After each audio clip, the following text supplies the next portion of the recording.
Hi guys, and welcome back to another video. So a few days ago, one of the other boys at Regal spotted this mod for Rfactor 2, and this is the Super Tourers mod for Rfactor 2. Now, I don't know about you guys, but playing Toca Touring Cars when I was a kid on my kind of first ever computer is one of my most vivid childhood memories. So to see these cars now in a modern sim makes me incredibly excited. So what I'm going to do is I'm going to jump into a quick race with the AI in Rfactor 2 to just kind of feel how they react and kind of see what I think to them. But before we get into that, if you are liking these videos, if you are enjoying the content, then of course hit the like button down below, and of course don't forget to hit subscribe.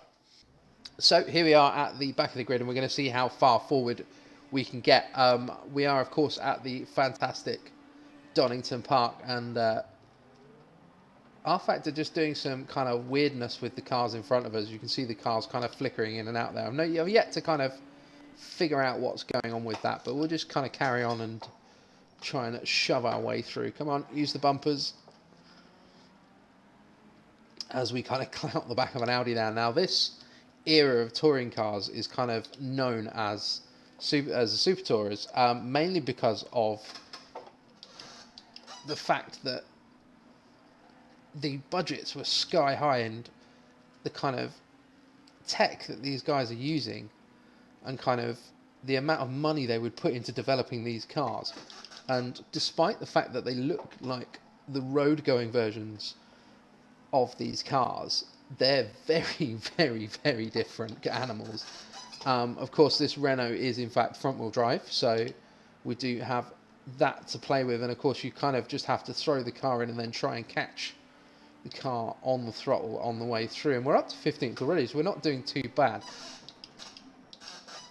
And one of the reasons I have a special kind of level of affection for this era of touring cars is it's one of the first racing games I ever drove was Toca Touring Cars, on the first kind of PC that my parents bought when I was a kid. My uncle had a copy of Toca Touring Cars, and I managed to convince him that I needed it more than he did. So he lent me it for a little while, and I was completely hooked after about 2 races. Just being able to chuck these cars around, and kind of the sheer fun that you can have in these touring cars is incredible. So yeah, like I say, driving Toca Touring Cars, and then that kind of led me on to watching these guys kind of go at it on Grandstand.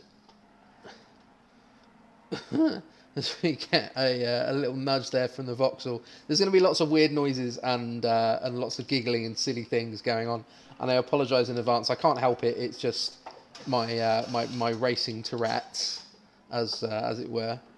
As they're too wide again through that corner. That seems to be where I'm getting the most amount of jump on them. So we're going to try and see if we can send it up the inside into the first corner. See if we'll get away with it. Yep, we've just about made that one stick.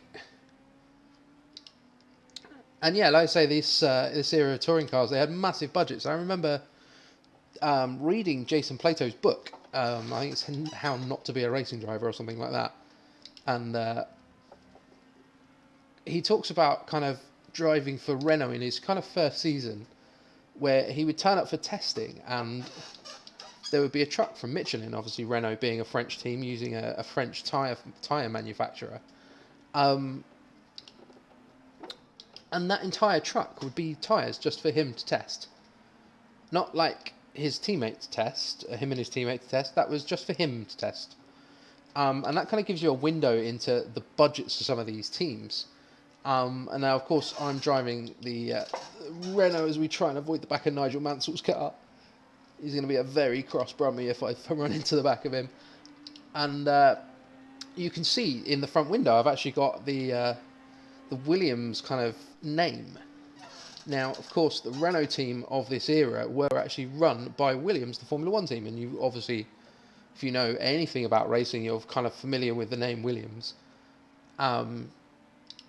And yeah, they would run the kind of works Renault touring car team, and you would get mad things happen. Like, for example, like Nigel Mansell, who, bearing in mind that he must have been what, 4 or 5 years removed from winning the Formula One world title, and he comes and drives British touring cars, because why the fuck not? Um, and of course, this being touring cars, there is plenty of bumping and banging and kind of fireworks going on. It wasn't a kind of get knocked off and go and cry to the stewards kind of race. It was very much sort it out on the track.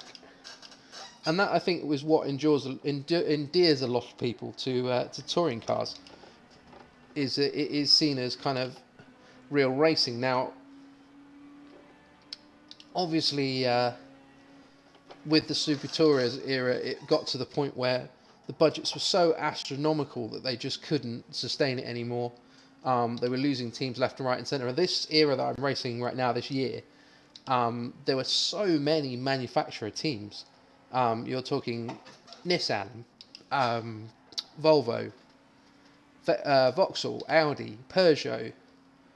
I think there's even a BMW as well. And then there's a shed load of privateer teams as well who are all running cars. But it just got to the point where they were losing manufacturers because they didn't want to put the money in to kind of keep racing. Now, I've heard tell that these cars are somewhere in the region of £250,000, which, when you think it's essentially a saloon car based on a road car, is unreal. And yeah, obviously they then brought in kind of rules to kind of rein back the spending and stuff like that, and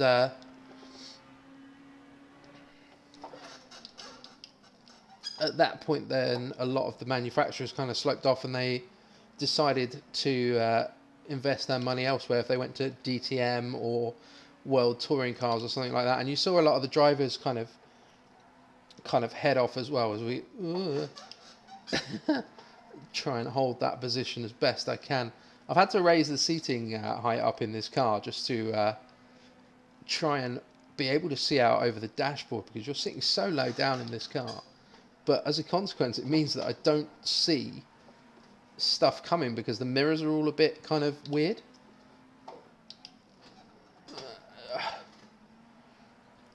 Hold your line. Oh, there we go. He's gone.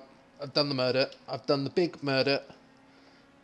And I think that's going to be the end of the race anyway. So there we go. And yeah, so I've thoroughly loved these cars.